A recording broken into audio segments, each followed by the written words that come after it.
Many people have escaped from prison in ways that really boggle the mind about how they managed to pull it off. However, among all these escapes, especially those carried out by men, some of them not only make the audience whistle, but also make one's ears ring in a way.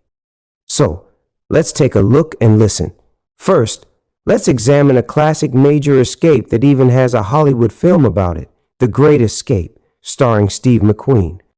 You know that a prisoner of war camp is worse than a prison, especially when that camp is run by the Nazis. This story begins in one of those camps in Berlin during World War II. This camp was referred to as the hardest place to escape from.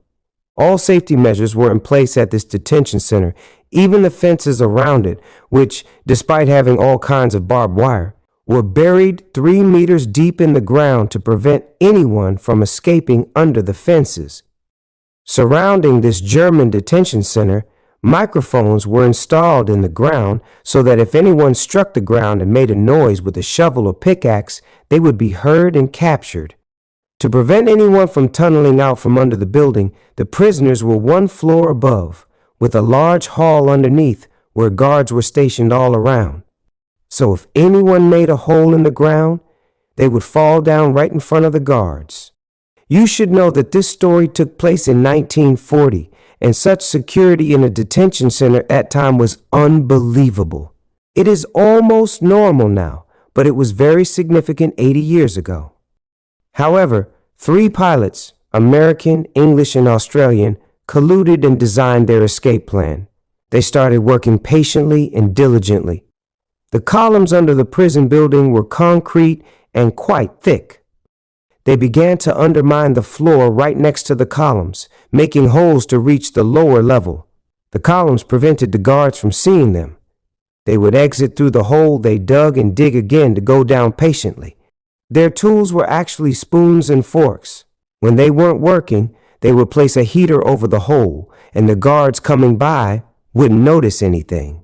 To avoid the microphones buried in the ground, they went down 10 meters and then started moving horizontally. They wanted to bypass both the microphones and the barbed wire that was 3 meters underground. They calculated that they had removed 100 tons of soil. How did they get it out? Bit by bit, they stuffed it into their socks. When they came out for fresh air, each of them would spread 2 socks full of dirt around the yard.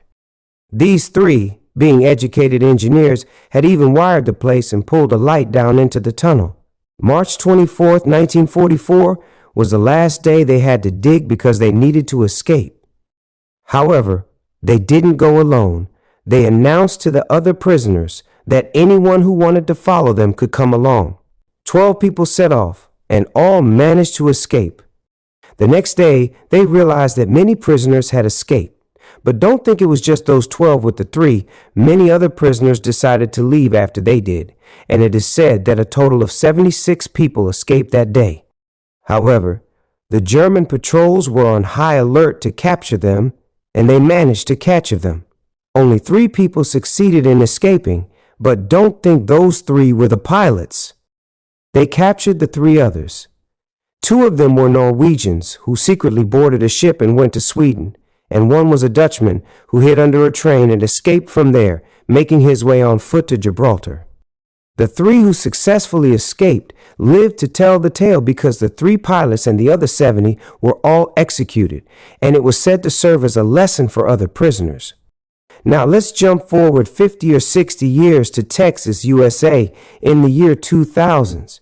There was a prisoner in Texas named John B. Connolly. On December 13, 2000, 7 prisoners were cleaning the floor of the basement, of course under the watch of guards. When it was lunchtime, the guard said, "Okay, let's take a break and go to lunch." The prisoner said, "Let us finish our work. You go ahead, we'll come." When the last guard returned to head toward the dining hall, they hit him on the head with a hammer and knocked him out. They took off his clothes and brought him into the electric room. They didn't need his clothes, but they wanted the keys and radios he had. The guards went to eat, and one by one returned downstairs. Each one who entered the lower hall was knocked out with a blow, and they took off their clothes and brought them into the electric room. 4 or 5 guards did this, and they took everything from them. These 7 knew exactly how these guards communicated with their radios and what they said. They imitated them so well that no one suspected them. They had a set of keys that allowed them to enter the locker room where the normal clothes of the prison mechanics were stored. They put on those clothes and looked like mechanics. They easily went into the control room, where all the doors could be opened and closed electrically and where the safe and all the switches were located. They took one of the prison vans and the switch, opened all the doors, and went out. Everything was going well until that hammer blow to the guard's head was too hard because he died. These 7 were very pleased with their work, but the police across Texas were on high alert to capture them, and the intensity of the operation increased because someone had been killed. They found 6 of the escapees, but the other one was not found because he had committed suicide. The 6 were sentenced to death for the murder of that one officer. These 2 escapes seem insane to many because they say success in such escapes is almost impossible and doesn't make sense. Of course, these 2 escapes aren't the only strange ones. There's another bizarre escape where 3 men escaped from Alcatraz, a prison that was said to be impossible to escape from. The story of Alcatraz has been made into a top 10 film.